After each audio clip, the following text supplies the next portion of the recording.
Kutch university ખાતે જાહેર કરવામાં આવેલા રિઝલ્ટમાં ઉતાવળને કારણે વિદ્યાર્થીઓના પરિણામો પર અસર થઈ હોવાથી આ તમામ બાબતો સાથે આજે અખિલ ભારતીય વિદ્યાર્થી પરિષદના વિદ્યાર્થીઓએ વાઇસ ચાન્સેલર શ્રી જાડેજાને આવેદનપત્ર પાઠવ્યું હતું। ખાસ કરીને આ વખતે યુનિવર્સિટીએ જે રીતે પરિણામો જાહેર કર્યા છે તેમાં ઘણા વિદ્યાર્થીઓને શૂન્ય માર્ક મૂકવામાં આવેલ છે, જે અશક્ય છે। ત્યારે આવા કેટલાક વિદ્યાર્થીઓના પરિણામોના બંચ સાથે કુલપતિ સમક્ષ રજૂઆત કરવામાં આવી છે। આ ઉપરાંત આ વખતે યુનિવર્સિટી દ્વારા અખાત્રીજના દિવસે જ પરીક્ષાઓ ગોઠવવામાં આવેલ છે। હકીકતમાં અખાત્રીજના દિવસે કચ્છમાં ઘણા સમૂહ લગ્ન હોય છે, ત્યારે આ પરીક્ષાઓ અન્યાયકારી છે। અખિલ ભારતીય વિદ્યાર્થી પરિષદના યુવાનોએ આ અંગે ચંચળ ન્યૂઝ સાથે વાત કરી હતી। આજે કચ્છ યુનિવર્સિટીમાં ખાસ કરી સેમ 6 જે બેચલર ડિગ્રીમાં BA BCom BBA BCA જેવા વિષયોમાં સેમ 6માં જો એટીકેટી આવે છે એમનું વર્ષ બગડે છે અને પાછું જો એકવાર આવે તો બીજું વર્ષ બગડે છે। આ રીતની જે એમની પદ્ધતિ છે એ પદ્ધતિમાં ફેરફાર કરવામાં આવે। જેમ 5મા સેમેસ્ટરમાં સાહેબે એમના આવ્યા પાછળ CB જાડેજા સાહેબના આવ્યા પાછળ જે ગોઠવી હતી એ લોકોએ એક ટેસ્ટ ગોઠવી જેમને એટીકેટી આવે એમની વધારાની એક્ઝામ લેવામાં આવશે તો એમનું વર્ષ ન બગડે। વિદ્યાર્થી હિતને જોતા આ રીતનો નિર્ણય લીધેલ છે। તો આ જ રીતે સેમ 6માં આપવામાં આવે।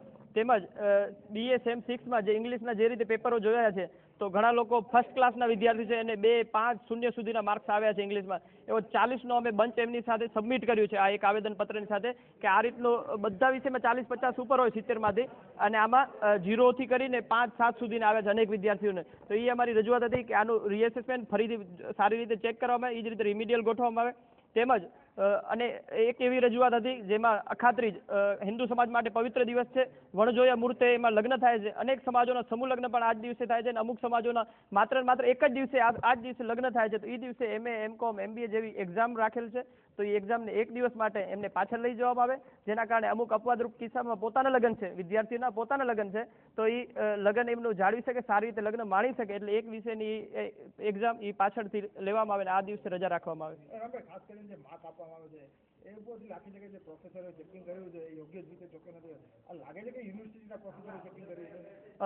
આ જોતા તો અમને લાગે છે ક્યાંક ને ક્યાંક ભૂલ થઈ છે, છબરડા થયા છે 100%। કારણ કે 0 માર્ક્સ આવું ઇમ્પોસિબલ। 10 તો MCQ હોય છે, 10 MCQમાંથી એક MCQ ન લખી શક્યો છે વિદ્યાર્થી, એવો એક નથી। 40 તો અમે સબમિટ કર્યા છે, એવા તો 200થી 300 વિદ્યાર્થી એવા હતા જેને આ રીતે ચેક થયું છે પેપર। તો અમને લાગે છે ક્યાંક યુનિવર્સિટી ચૂક થઈ છે, ક્યાંક ભૂલ થઈ છે, જે સુધારવી જોઈએ। ખાસ કરીને ચાન્સેલરે પણ એવું કીધું કે અમુક જે છે એ સુધારા થઈ ગયા છે, એ બાબતે શું કીધું છે એમણે? એમનું કહેવાનું એવું હતું કે અમને જે ધ્યાનમાં આવ્યું એમાં સુધારા થઈ ગયા છે, તમારે જે રજૂઆત આવી છે એને પણ ધ્યાનમાં લેવામાં આવશે અને જોવામાં આવશે। જો કોઈ ભૂલ જણાશે તો ફરીથી સુધારી આપવામાં